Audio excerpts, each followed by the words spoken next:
What is going on, good people? Once again, time for an Impact Wrestling review. It's time for 3/29/2019. It was the Against All Odds show, uh, supposedly.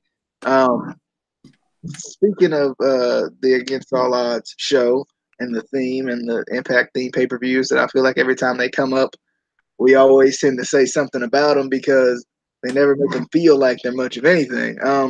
Couple of things like as far as like overall gripes about the show that I had. It like it wasn't match heavy enough for me. Like pay per views are match heavy, and if you're gonna build this up, once again, we talk about this a lot with these Impact themed pay per views that aren't really pay per views, but they should be trying to push them as pay per views. Like we said before, to get the writers, give the writers something to push for and push forward to, then there should be a means to an end and not a lot of continued building as far as like with segments and backstage stuff and stuff like that. Like this should be like kind of the blow off type stuff. This should be the matches. This should be the big parts of the stories. And I felt like for whatever reason there was so many segments, it just made it feel like it was just another Impact.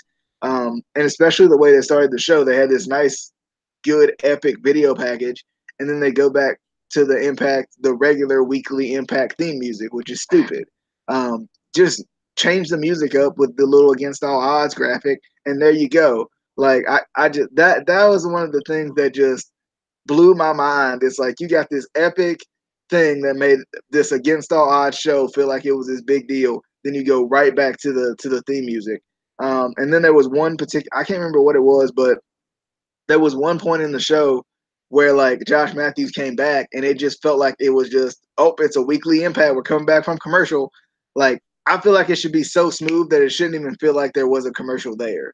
And I don't watch it with commercials, but still, like it still feels like, especially for these particular portions of the show, for whatever reason, it just feels like it just comes back and you're like, why did that feel like such a break? Why did that feel like it's just like we're on to the next part of the show? Like that's fine for the weekly show because it's supposed to be commercials, but this is supposed to be a pay per view. Make me feel that way, and that's the one thing that's I've always had that gripe with Impact in these. Because if you're only going to run two or three, I don't even think they even run. Well, I guess they run about four pay per views now a year now. If you're going to run four pay per views, that's fine. But when you give your writers a place to push their storylines to, then on screen it must feel like that they're kind of finally pushing the storyline to us too. Like they should feel that way, and I don't think it feels that way. And that's my biggest issue with these Impact theme pay per views. I'll probably say it 100 times over because for whatever reason they just don't seem to fix that. They key in on some stuff we've said on the podcast for whatever reason, but that particular point they just don't even they don't do that. But Rabbit, thoughts on the overall show and kind of any gripes about what they're doing? Because I know you kind of agreed with me a little bit on some of the things that I said. Yeah, the feel of the see. First of all, I don't like the way they do pay per views anyway because you will never know what's the difference. It really is no difference. They just name the show. You know what I'm saying? So and then it gives you no big game feel. No, this is a big event. This is something I wanted to pay for. This is why I paid for it. You know what I'm saying? It's just nothing that feel. There's nothing there. You know, it's just like I could have waited last week. Next week to watch this on TV or something. It's just not nothing. Whenever you do pay per views and big events, it gotta be a big event. It gotta feel like it. It gotta feel like something. It was a reason why I'm here. It's a reason why I'm watching this. You know what I'm saying? And they don't give you that. You know, and the fact that the pay per views itself just be, you know, I agree with you on that, DJ.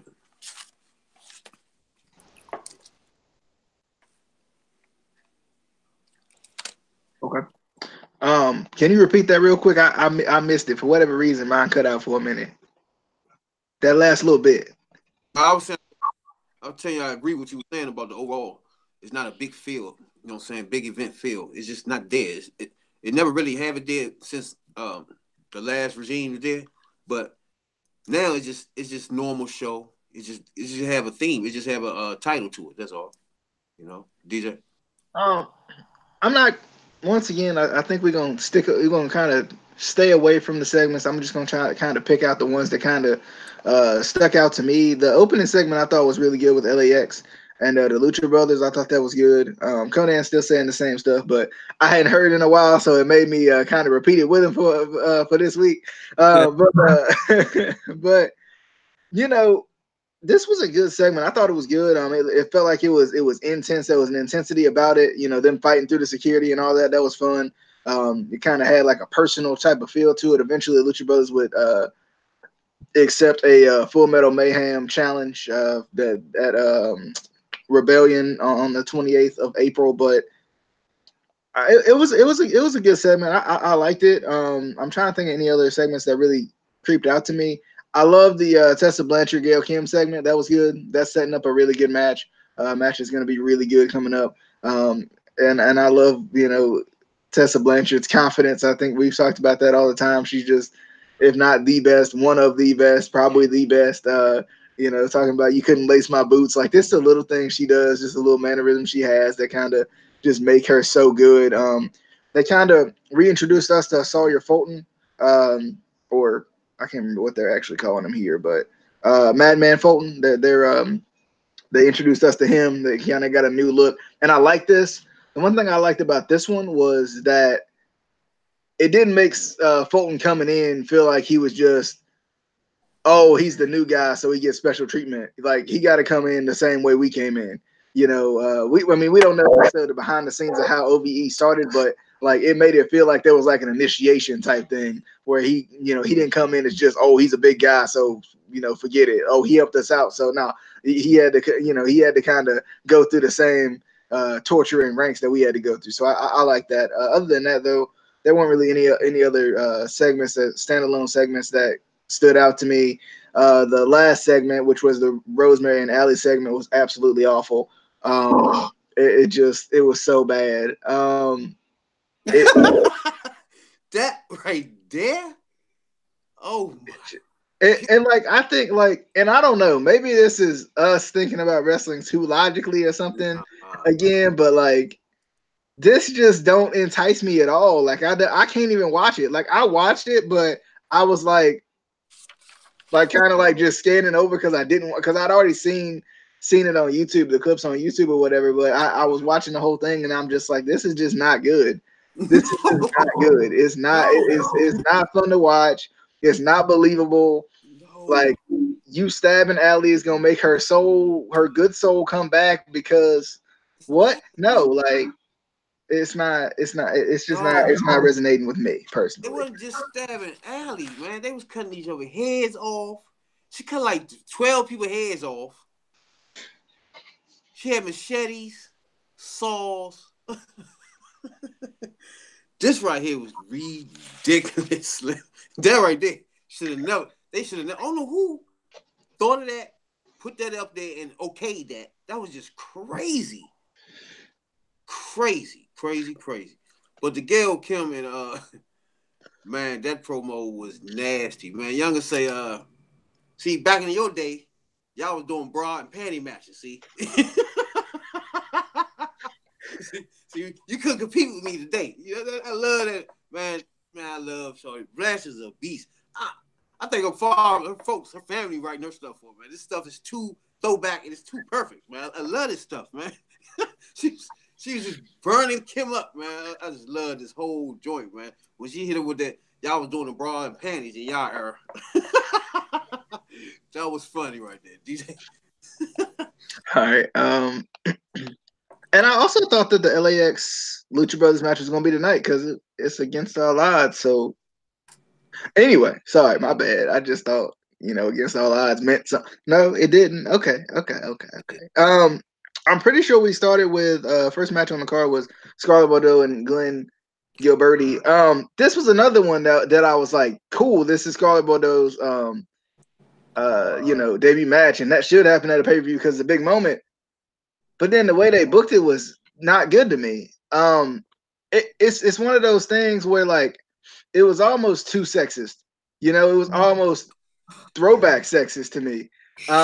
Because they're trying to make it seem like they're on the same level, but then they had when Glenn was doing the things he was doing, they made it seem like she was beneath him. That was what I didn't like. Like I didn't understand how you gonna try to make them seem to be equal because it's an intergender match. They're completely equal. They're fine, but then at the end of the day, Glenn does the dirty stuff he would do in a normal match, and it's even more dirty because she's a woman. Yeah. I don't know about that, but the match to me was awful on both sides. It was terrible. It was absolutely awful.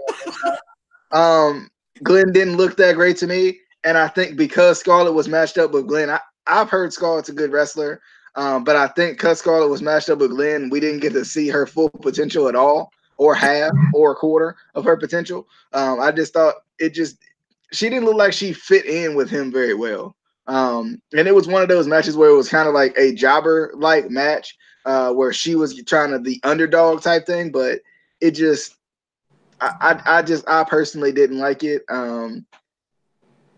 I'm interested to see more from her when she gets in, truly into the knockouts division. I'm fine with intergender matches if they make sense.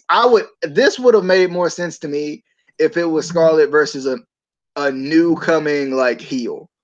Like to me, you put in Disco Inferno. I'm just gonna say Disco Inferno. You put in Disco Inferno in this match doesn't help or hurt anybody, right? Like it doesn't do anything. It's just he's just there for a guest appearance. To me, why don't you build some extreme heel heat this same way with somebody where it's gonna matter? That's my thing. But Scarlett didn't end up winning.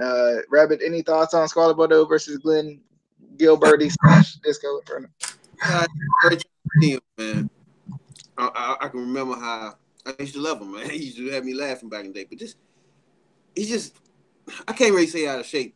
For his age, he really not. But I'm gonna surprise you on this. I like this match for multiple reasons. For one, you touched on the intergender match, and he being real sexist in this match, right? Right. But at the same time, the commentator was giving off the impression that they equal at the beginning, But as he went on, they was like, "Why is he doing that?" and all that. But he was hitting with elbows that was nasty. It looked even nastier when you do it to him. So I understand what the problem was on that one. But I'm sorry. The little bit of times I seen her in, I never seen her wrestle before. I could see that she got talent off the break. You know what I'm saying? That's one thing I noticed talent. The fact that I never seen her wrestle a day in my life, and I'm telling you right now, I see enough right there to know that she can go. The top rope splash was nasty. She had one man used to do the joint in the corner with the butt. She did that joint. What's his name in WWE? Rikishi. Rikishi, yeah. She did that joint too. And then she did a nice stunner, and she wasn't awkward. You could tell she had a nice format. She knew what she was doing, put it like that. Compared to say Eddie Edwards' wife. You know what I'm saying? It's a difference right there. Just this little sample I've seen from her. I can tell she can wrestle. You know what I'm saying? Now I want to see more of her because I see a star in her. You know what I'm saying? And then I think on the reverse of what you were saying, I think this right here, not far as heel heat for anybody, it is more to make her a crowd favorite. You know what I'm saying? It made her everybody sympathetic towards her the whole match. You know what I'm saying? So whoever booked this, something they needed to do because they came out and she was kind of like the misogynistic heel, the nose in the air heel. It felt like when she first popped up. Exactly. So she was never like a crowd favorite. She was never like a fan. You know what I'm saying? So the switch she was a crowd favorite now. I mean, not like that though.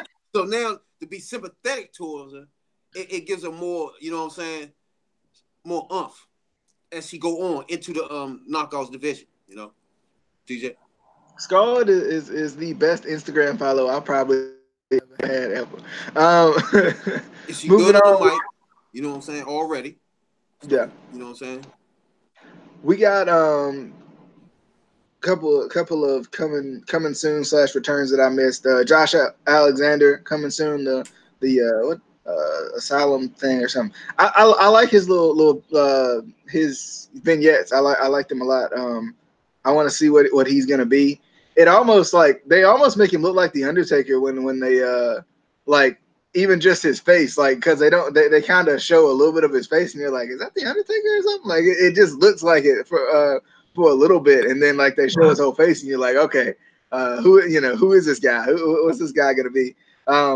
So I like it. I'm excited for it. I want to see what they're going to do with it. And then Massey Rain is coming back, so we'll see what they do with her exactly. Any thoughts on the debut / returns? Yeah, they're going to. But I'm more happy to see Master Rain. I just love seeing Master Rain wrestle. I've seen her from the beginning. I like seeing people grow. So I watched her grow. So I like to see her wrestle. And the fact that her and Gail Kim there is good. Yeah. All right, Knockouts Championship match: Taya Valkyrie versus Jordan Grace. I thought this match was pretty good. But I still feel like whatever match Taya Valkyrie comes in on, Jordan Grace. I mean, not Jordan Grace, but whoever her opponent is shines.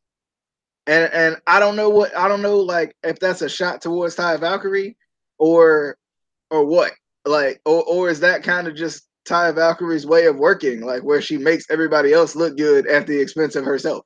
Because for whatever reason, like I thought Jordan Grace looked really good in this match, and it was interesting because Taya, for whatever reason I don't like her heel gimmick right now. It's too much like Tessa. It's too, and I hope they hit on it. Like I hope Tessa when they finally go at it, as far as like if they do go at each other, I hope Tessa says that she's a knockoff of her, that second rate of her or something. Because if you watch her entrance, it looks just like her.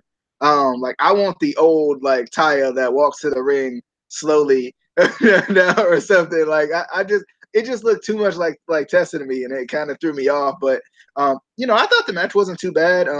I like Jordan Grace. Jordan Grace is also a good Instagram follow. You wouldn't. Sometimes in the ring, you wouldn't think about it, but anyway, the good match though. I enjoyed it. I like Jordan Grace. I like Jordan Grace. I wonder what they're gonna do with her per se. I wonder what they're gonna do with her because they've been inconsistent with her. I feel like they almost had her lose to Tessa. And then like she came in strong, and then she got thrown in with the whole alley situation. And then she almost lost to Tessa last week, and then you got this match where she looked pretty good, but it still felt like Taya was at some points dominant for whatever reason. I don't know why they're doing that recently with Jordan Grace, but for whatever reason they are. Taya, ended up when I think losing off a count out, I think it was. So she retained the title, but it's interesting. Like I felt like I didn't really like this match coming in because this match felt like it almost felt like it was one of those matches where it was like a filler match. Like it was a good title match, but it was a filler match because you knew Jordan Grace wasn't gonna win. Like you knew there was no way Jordan Grace was gonna win. Taya had just won the title not too long ago, and everybody knows that right now Jordan Grace is just not there yet. I think. But Rabbit, thoughts on the Knockouts Championship match? Yeah, this match had a nice pace to it though. Valkyrie, she's just a terrible wrestler. That's all. She's just terrible. I don't know what it is. She's sluggish in the ring a lot. She moves slow, and she don't sell good. So to me, since I've been saying that since the beginning with her, so that haven't changed. But she had a nice spear in this match, man. It was nasty. She hit her with a nice spear. Grace with them high knees, beautiful with them thick thighs. Boy, I just love that. That nice body splash in the corner. Nice. It was nice pace to this match right here, though. You know what I'm saying? But I just don't. The only reason what Grace that I don't like is her character is just too dull. It's just blah. She just there. And that ain't good. It's hard too. I think it's hard. It's almost hard to promote unless you're gonna promote her like Hogan per se. It's hard to promote a babyface like bodybuilder type. Like they're just more naturally drawn to being a heel. to kind of being the bully, to being the person that beats everybody down. Unless you're gonna kind of build her like Hogan and kind of like appeal her more to the kids or appeal her more to like, you can be whatever you want type thing. Yeah. You know, yeah, I think they're still trying to figure out what they want to do with her. And I think that's a lot of the characters. Like a lot of the characters right now just feel like somewhat of bland, almost bland extensions of the people. Like it's not like, we always say, it's you but turned up, but it don't feel like it's turned up yet. It feel like Yeah. it's just Yeah. so. But to the last match we had on the card, which was Brian Cage versus Killer Cross. Mm-mm-mm. Mm-mm-mm. Mm-mm-mm. This match right here, this right here was good. This was good, man. This was probably my favorite match of the night, by far. Obviously, I love Killer Cross, or K Double, as Rabbit would say. I love Killer Cross, and I really really like Brian Cage too. Brian Cage. The thing I like about Brian Cage is he can adjust to anything. Anything you need him to do, he on it. He on it. And that's what I like about him. Like, he, I like him right now because I think he's fully faced now, but like at a point he was kind of that in between, like that weird in between. Like, obviously he's big, he's intense, but at the end of the day, like, he ain't really done anything wrong. He just trying to, look out for himself. So like, I like this match. I thought it was good. They really did some really good work with each other as far as power work. They saw the Saito suplexes were nice from Killer Cross. Love those. They were nice. And then Brian Cage, hitting the jumping knees and power bombs and stuff like that, man. It just Brian Cage always gives that nice offset. Even though he's big, he's got that athleticism to always offset certain things in a match to not make it feel like it's too bland or too boring. And I like that about Brian Cage. It's interesting. Like I, I like this match. I definitely thought it was good. It was weird. Like the ending was weird. It was like a botched ending or something. Where at the end, Brian Cage was on the ground and Killer Cross pinned him, and I thought the referee counted to two, and the referee acted like he counted to two, but apparently he counted to three, and then the bell rang, and it was just awkward. It was just weird. Like it wasn't really explained very well. I've never understood why they don't just have the referee get on the mic and say like, "I counted," or something. Like I don't know. Like they gotta clear that up. Like I hate it when something like that happens. Even if it is a mistake like that'll happen, and then we don't get any explanation on it. It's just like it's over. Like I just don't like that. Like in any other sport, if there's a review or if there's something that we need cleared up, it's gonna get cleared up. It ain't gonna like we ain't gonna sit here and be like, what just happened? So like that's what, especially at home. Like sometimes in the arena it might be weird, but like especially at home, it's gonna get cleared up. So I don't know, but I thought it was good. Cross ended up getting the win. I like these two. Like I kind of hope they keep doing stuff with each other because I think they're both really good. I'm wondering what they're gonna do with Brian Cage because I think he almost another one of those guys where yes he's the machine, but it almost don't feel like he got a full character yet. I don't think he's fully hit his character yet. His stride with his character. But Gravity, you got any thoughts on the main event of the evening? Yeah. Decent pace to the match. Nice, slow, power. Both of them powerful. Man, they had my man Cage. He hit the second rope moonsault joint. Then he hit a springboard backflip off the top rope. Like he gonna hurt himself, man. Tornado DDT. He bossed one of those DDT, but it was a nice pace. K Double hit him with the submissions in the middle of the ring. Nice submission moves, suplexes. But I don't like he no sell that discus clothesline. I don't like the hawk ups. I don't like when people do that. I can't stand that. Don't do hawk ups. Don't do no sales. No, you just can't do that. Those days over. But the match was straight, man. I love this match right here. The fact that my man beat my man with them two fluke wins, you know what I'm talking about. The beat, But his problem is he been dropped the ball like I've been telling him from the beginning. He dropped the ball far as the character is concerned, that's why he's not good to be a title holder, more of a title chaser. You know what I'm saying? So he is where he is, and he where he gonna be. But K Double, they need to be sniffing the title with him. Cause man, his methodical way of wrestling, you know what I'm saying, and then his way of mixing up with power and submissions for size, I love it, man. You know what I'm saying? It was a nice match right here too. Nice. And at the end when Johnny came, what's his name? Johnny come out to join him, and he come out and try to steal the match and all that. But I kind of like the Johnny switch it to bad in character. I like it. It fits him, you know. And he growing. You gotta give him people a chance to grow into what they doing.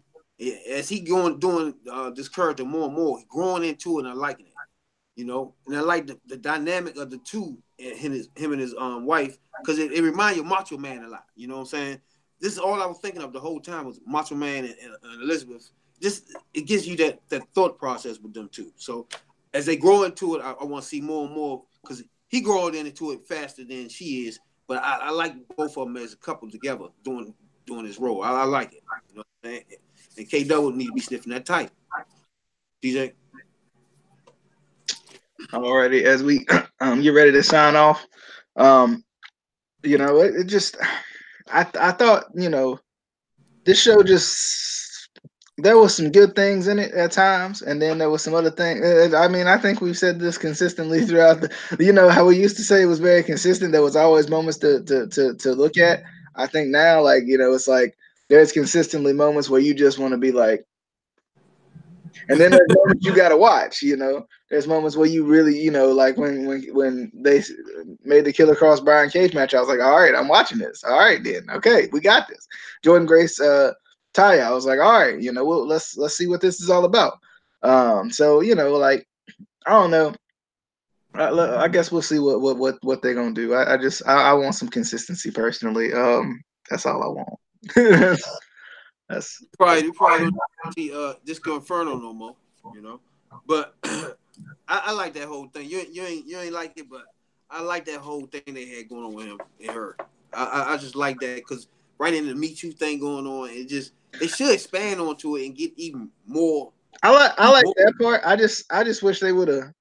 I don't know. I like that part. I wish he would have had like use somebody besides. Yeah, use somebody like, you know, like bring somebody new in or something like that to kind of, now that builds heat on them. Obviously, he can build the heat on the mic. You know, he can have kind of the guy that's building, you know, the heat in the ring, and then there you go. Like, but I want to see what she's gonna do in the knockouts division because I haven't seen much of her really at all. So, but we get ready to sign off. Excited for Gail Kim and Tessa Blanchard too. I know that's coming soon. That's gonna be good. Match of the year. I'm calling it now. But anyway, we're gonna see you guys on the next one. Appreciate everyone for coming by. And Casey, in his absence, he said he didn't know if he was gonna watch Impact or not. So you know, we just went ahead and went on and got it done. But next week, I don't know what's going on with Impact next week. Because I'll be in New York, so I don't know what exactly if I'll have time to watch it, but I'll try. And hopefully we'll be back next week. If not, we'll see you guys on the week after that. Got plenty of other videos coming up as well. Takeover Mania is coming up, all that crazy stuff, all this weekend. So it should be a good week. But anyway, hope you guys enjoyed. Be sure to see you guys on the next one. Subscribe as well. Comment below if you got any comments. We'll see you guys on the next video. Bye.